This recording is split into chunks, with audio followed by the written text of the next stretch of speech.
오늘 우리에게 주시는 하나님의 말씀은 우리 사사기 8장 10에서 21절까지 말씀입니다. 8장 10에서 21절까지 말씀. 우리 10절 말씀 우리 함께 읽습니다. 시작. 그때에 세바와 살문나가 갈골에 있는데 동방 사람의 모든 군대 중에 칼든 자 12만 명이 죽었고 그 남은 15,000명 가량은 그들을 따라와서 거기에 있더라. 적군이 안심하고 있는 중에 기드온이 노바와 욕부하 동쪽 장막에 거한 중에서 그 적진을 치니 세바와 살문나가 도망하는지라.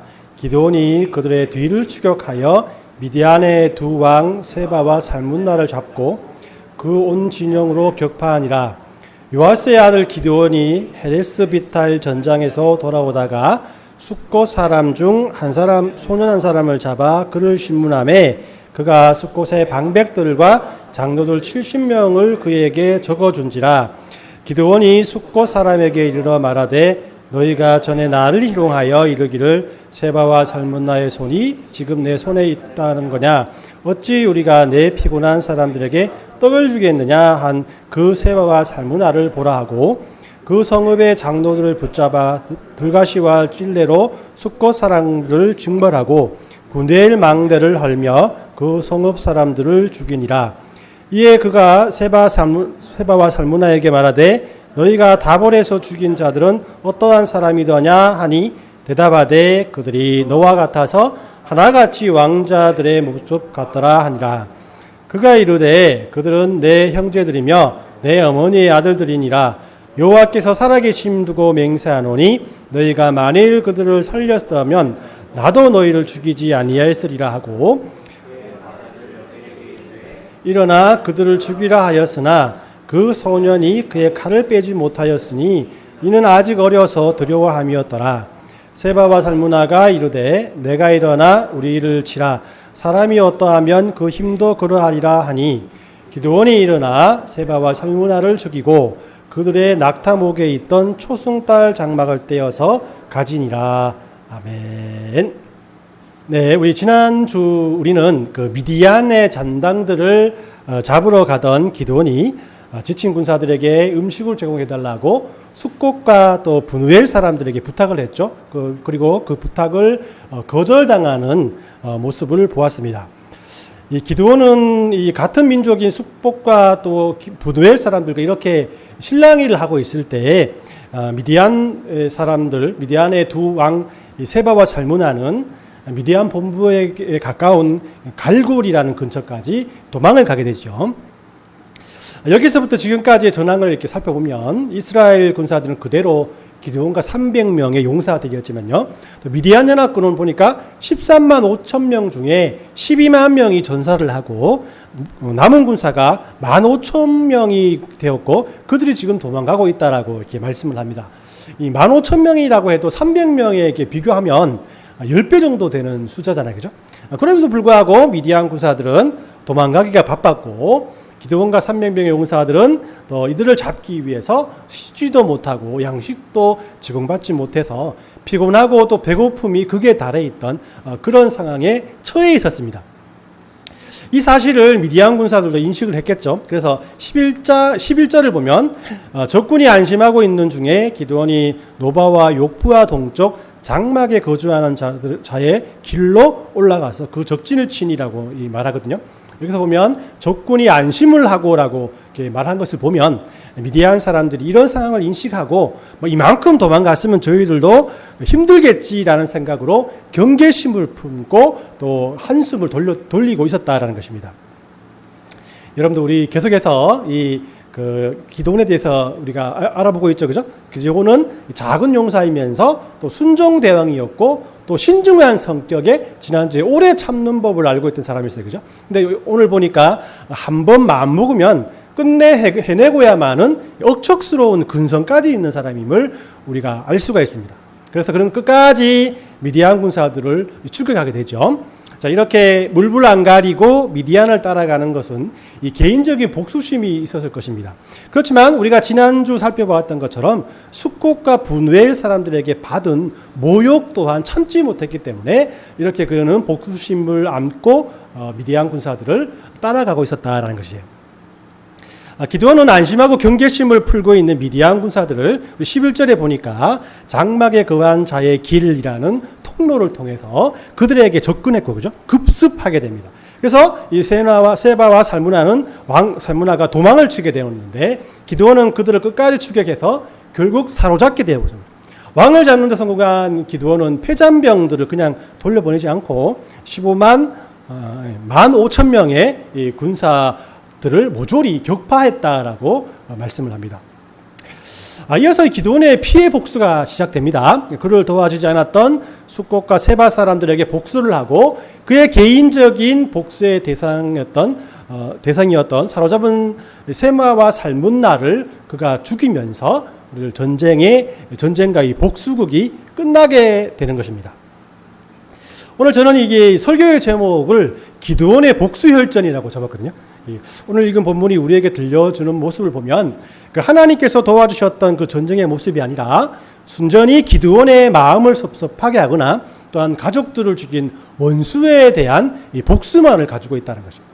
싸움을 하거나 작전을 짤 때도 항상 하나님께서 함께해 주심을 믿고 하나님께 그 방법과 의도를 물어보고 확증까지 받았던 기드온의 모습은 이제 더 이상 보이지 않고 온통 죽고 죽이는 피해 복수극이 펼쳐지고 있다는 것이에요.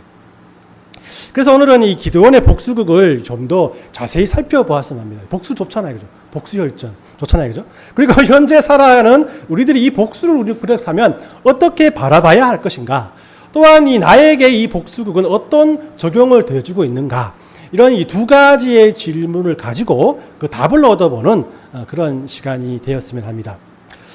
이 기드온의 복수는 13절부터 시작됩니다. 기드온은 미디안 왕 2명을 잡아서 돌아오는 길에 숫곳과 분우엘이라는 지역을 지나가게 되는데 그냥 지나갈 수 없잖아요, 그죠? 그래서 여기에서 그의 첫 번째 복수가 시작되는 겁니다.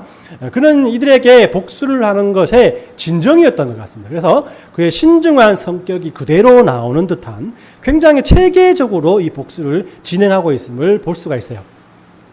기드온은 먼저 이렇게 숫곳에 들어가기 전에 그곳에 사는 한 소년을 사로잡아서 신문을 하게 됩니다.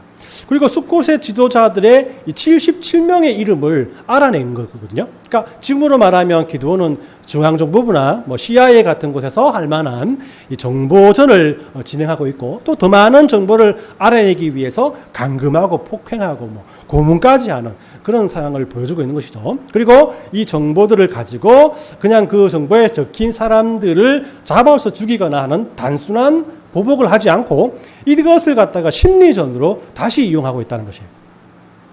여러분들 어떤 전쟁이라도 명분이 있어야 되죠. 명분, 그죠? 복수에도 명분이 있어야 됩니다.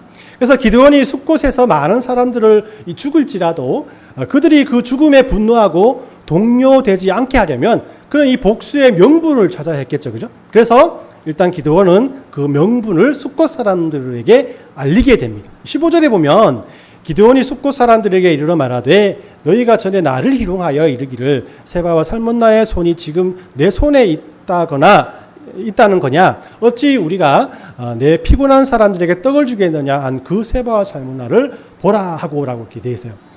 내가 지난번에 세바와 살문나를 추격할 때 이곳에 들려서 음식을 좀 달라 했는데 너희들이 뭐라 했느냐? 그들과의 싸움에서 이기면 몰라도 지금은 너희들에게 줄 음식이 없다고 했지 않느냐? 그런데 지금 내가 그 사람들을 이기고 돌아왔다라고 하는 것이에요. 그러나 너희들이 우리에게 음식을 주지 않았던 것은 이 장로들의 잘못된 선택이야. 너희들 잘못이 아니란 것이죠. 그래서 잘못된 선택을 한 지도자들에게만 그에 합당한 벌을 내리겠다라고 이 기드온이 그들에게 말을 하는 겁니다. 그리고 전에 고문을 통해서 알아내었던 이곳의 지도자급인 장로 77명의 이름을 부르죠. 그 사람들을 다 앞으로 불러내어서 기드온이 저주했던 그 저주대로 그들을 고문하고 죽이게 된다는 것이에요.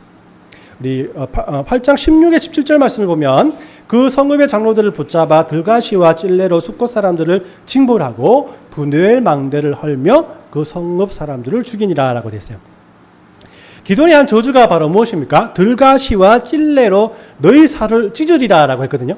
그러니까 이 기도원은 그대로 이 저주들을 그 장로들에게 실행하게 되는 것입니다. 들가시와 찔레로 너희 살을 찢으리라라고 했는데 과연 이 형벌이 어떤 형벌일까라고 참 궁금함을 느꼈습니다. 그래서 제가 좀 살짝 살펴보니까 살을 찢는다라는 말이 히브리어로는 타작하다는 뜻을 가지고 있다는 것이에요. 타작에서 사람을 이렇게 죽인다. 요즘 타작하면 어떤 생각이 듭니까? 여러분들 중고등학교 때 선생님들 시험 치고 난 다음에 그죠? 아, 참 메타작하면 할까라고 하면서 그죠? 사람들을 이렇게 모아놓고 메타작을 해서 여러분들의 엉덩이에 불이 나고 했지 않습니까? 그죠? 이런 분위기와 비슷한 분위기라고 할 수 있는데 어릴 적 시골에 가면 가을에 타작을 하잖아요. 그죠? 그러면은 특히 콩을 수확하면 마른 콩을 다 이렇게 바닥에 내려놓고 그 도리깨라는 가지를 가지고 탁탁 치면서 콩을 수확했습니다. 사진을 보시면 이런 거 혹시 보셨습니까? 도리깨라고. 예, 그래서 여러분들 다 서울 분이시잖아요, 그죠? 지방 분이 아니시기 때문에 서울 분이시기 때문에 사진을 제가 첨부를 했습니다. 도리깨는 이렇게 사용한 겁니다. 이렇게 모아놓고 많은 사람들이 도리깨를 가서 치게 되면 도리깨가 돌아가면서 그 콩들을 치게 되는 것이죠. 그러니까 쉽게 생각해서 이 도리깨에다가 이 쇠조각이나 날카로운 돌 조각들을 붙여서 타작하듯이 살을 박살낸다는 것이에요. 뭐 도리깨면은 다행이죠. 뭐 당시 사람들은 이런 도리깨보다는 수레바퀴에다가 수레바퀴를 갖다가 모아놓은 그 콩이나 이런 것들을 위에 왔다 갔다 하면서 타작을 했거든요. 그러니까 이 타작에 사용하던 수레바퀴에다가 이런 것들을 달아가지고 사람들을 눕혀놓고 왔다 갔다 했다라는 것입니다. 참 끔찍하지 않습니까? 그죠? 이렇게 기드온의 복수는 정말 이렇게 사이코패스 버금가는 그런 복수였다라는 것입니다. 이 기드온의 복수는 자신의 협조를 거부했던 숫곳과 분우엘에게 그치지 않습니다. 그리고 그 두 번째로 그의 가족을 죽인 미디안의 두 왕 세바와 살무나에게도 그대로 적용되어집니다. 솔직히 말해서 세바와 살무나를 살려둘 하등의 이유가 없지 않습니까? 그죠? 죽이고 난 다음에 뭐 손이나 머리를 잘라가면 되는 것인데 산채로 포로로 잡아둔 이유가 무엇이겠습니까? 바로 그냥 죽이지 않고 또 숫곳 사람들처럼 이들도 실컷 타작을 하고 죽이겠다라는 그런 의도가 있었다는 것이에요. 그래서 기드온은 그들에게 신문을 시작하게 됩니다. 우리가 사극을 볼 때 왕이나 사또 앞에 불려온 죄인들에게 물어보는 그 유명한 그 질문이 있지 않습니까? 뭐죠? 네 죄를 네가 알렸다 이렇게 하잖아요, 그죠? 그래 신하들이 그거 뭡니까? 전하 통촉하여 주시옵소서 하잖아요. 통촉하여 주시옵소서 무슨 뜻일까요? 예, 전하 제 사정을 좀 이해해 주십시오라는 그런 뜻입니다. 전하 통촉하여 주시옵소서라고 하면 또 똑같은 이런 말을 하죠, 그죠? 네가 이런 일을 했음을 이실직고 못할까라고 하죠. 자, 이런 상황에서 아무리 그 진실을 말한다 해도 누가 믿어주겠습니까? 그죠? 결국은 죽을 목숨이란 거죠. 그래서 옛날 고문은 어떤 사실을 알려고 하는 것이 아니라 고문하는 사람들이 생각하는 죄를 만들기 위한 것이다라고 그런 말이 있습니다. 아무튼 이것과는 내용이 다르지만 기드온도 두 왕에게 네가 네 죄를 알렸다라고 이렇게 말을 하는 것이죠. 너희가 다볼에서 죽인 사람들이 누군 줄 아느냐? 그러자 세바와 살무나는 그들이 너와 같아서 모두 왕자 같더라라고 이렇게 말을 합니다.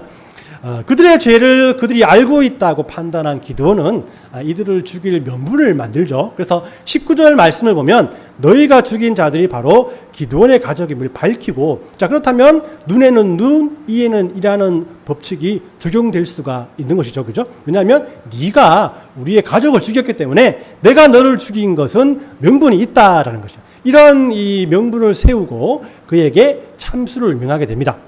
이 전쟁이면 그냥 죽이면 되는 것인데 법정에 세워서까지 사형을 언도한 후에 참수하겠다라는 것을 그들에게 말하고 있다는 것이죠. 그런데 기드온은 세바와 살무나를 더 잔인하게 참수하려고 합니다. 자기 아들에게 이스라엘을 대표해서 그들의 목을 치라고 명령을 하거든요.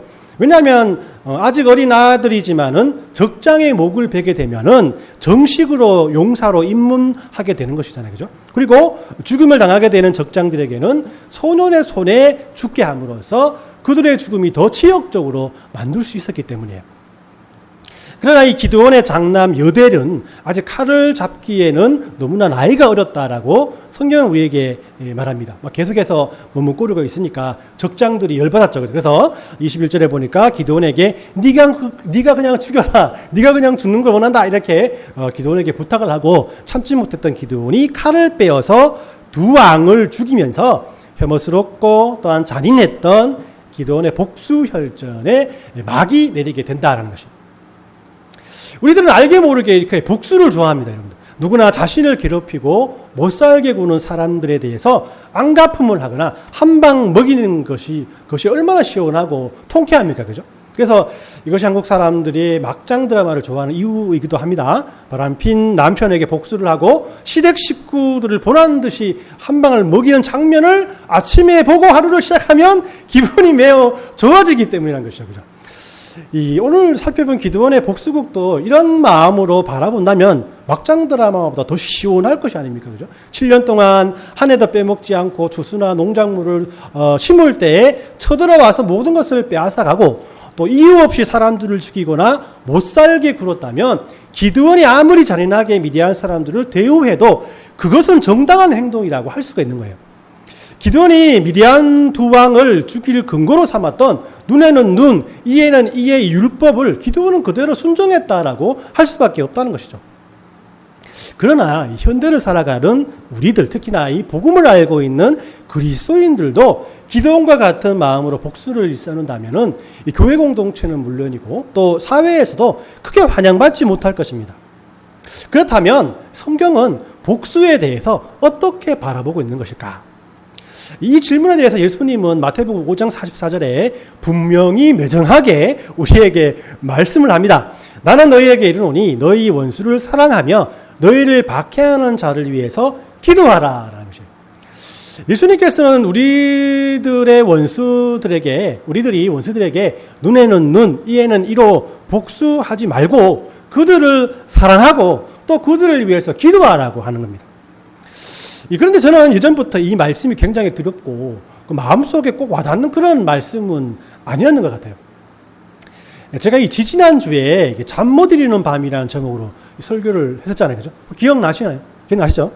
이 아니나 다를까 그 다음 저녁날 한국에서 걱정스러운 일이 생기게 되어서 진짜 잠을 못 자고 출근한 적이 있습니다. 그래서 어떤 면에서 설교하기가 참 두렵다. 괜히 이런 설교했다가 내가 그런 설교에 맞는 그런 상황이 생긴다면 나는 어떻게 할 것인가 라는 생각들을 하곤 했습니다. 그래서 오늘 그 말씀을 준비하면서 원수를 사랑하며 박해하는 자를 위해서 기도하라라는 이 말씀 역시 정말 두려운 말씀이 아닌가라는 생각을 해보았어요. 어떻게 원수를 사랑하는가? 어떻게 나를 괴롭히는 사람들을 위해서 기도할 수 있는가? 아니 말씀은 알겠는데 의도는 알겠는데 어떻게 원수를 사랑하는지 어떻게 그 원수를 사랑하는 구체적인 행동이 무엇인지를 우리가 궁금해할 수밖에 없다라는 것이죠. 이런 생각이 저만의 생각은 아니었는 것 같습니다. 사도 바울은 이 말씀을 근거로 좀 더 디테일한 행동 방식을 우리들에게 말씀해주고 있거든요. 로마서 12장을 보면 우리 이번 12장 19절 20절 말씀을 제가 읽어드립니다. 내 사랑하는 자들아 너희가 친히 원수를 갚지 말고 하나님의 진노하심에 맡기라. 기록되었으되 원수 갚는 것이 내게 있으니 내가 갚으리라. 주께서 말씀하시느니라. 내 원수가 줄이거든 먹이고 목마르거든 마시게 하라. 그리함으로 내가 숯불을 그 머리 위에 쌓아 놓으리라 라고 이렇게 말씀을 합니다. 이렇게 주목해야 할 것은 바로 뭐냐면 원수는 하나님께서 갚아주신다는 거예요. 우리가 할 수 있는 복수라고 하는 것은 20절 말씀에 있는 것처럼 원수가 줄이거든 먹이고 목마르거든 마시게 한다는 거죠. 그렇게 하면 그것은 내가 숯불을 원수의 머리에 올려놓은 것과 마찬가지다라는 것이거든요. 여러분 숯불을 머리 위에 올려놓으면 어떻게 됩니까? 얼마나 뜨겁게 그죠? 뜨겁죠, 그죠? 뜨겁지만은 우리 피부보다는 좀 이렇게 머리에 그 해골이라는 뼈가 있기 때문에 그렇게 뭐 완전히 뜨겁지 않고 서서히 뜨거워지면서 항상 마음속에 항상 뜨거워지는 그것으로 그것 때문에 두려워지는 거겠죠, 그죠? 그래서 우리에게 주시는 복수의 의미는 숯불을 상대방의 머리에 쌓아 놓는 것이랍니다. 이 말씀은 히브리 사람들의 속담에서 나왔거든요. 히브리 속담에 자신을 힘들게 했던 원수에게 선행을 베풀어 줌으로써 그 양심을 부끄럽게 하고 얼굴을 뜨겁게 만들라라는 그런 속담입니다. 여기서 숯불의 의미가 바로 무엇입니까? 바로 양심의 가책이라는 것이죠. 양심의 가책으로 타는 듯한 고통을 안겨다 준다라는 뜻을 가지고 있다는 거죠.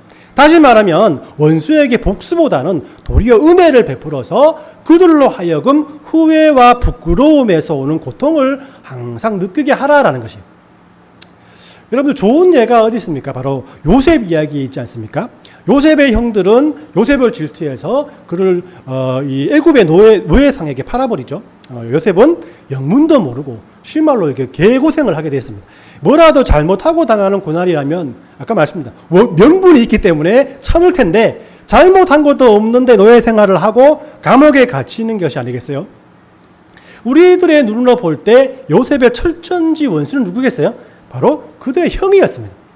그런데 이 복수할 기회가 결국 오게 됩니다. 그가 애굽의 총리가 되었을 때 마침 흉년이 들게 되었고 그 형들이 요셉에게 먹을 것을 사러 온 것이었어요. 여러분들 눈에는 눈, 이에는 이라는 율법으로 복수를 한다면 당연히 뭐 무슨 곡식은 무슨 곡식이냐, 내가 바로 요셉이다 하고 그 자리에서 모두 모아가지고 아까 그 메타작을 해갖고 죽이겠죠. 그렇지만은 요셉은 그들에게 선행을 베푸잖아요. 로마서 말씀을 가지고 생각한다면 요셉은 형들의 머리에 숯불을 올려놓은 것입니다. 그 후에 요셉과 함께 애굽에서 편안히 살아가던 형들이었지만은 항상 요셉에 대한 미안함과 자신들이 요셉에게 행했던 그 모든 행동들에 대해서 후회하며 살게 된다는 것입니다. 그래서 형들은 아버지 야곱이 죽자 만약 요셉이 아직도 우리를 미워하면 어떻게 하냐, 우리는 요셉에게 나쁜 짓을 많이 했기 때문에 만약 요셉이 우리에게 복수하려 하면 어떻게 하지라는 그런 걱정을 하면서 살아갑니다.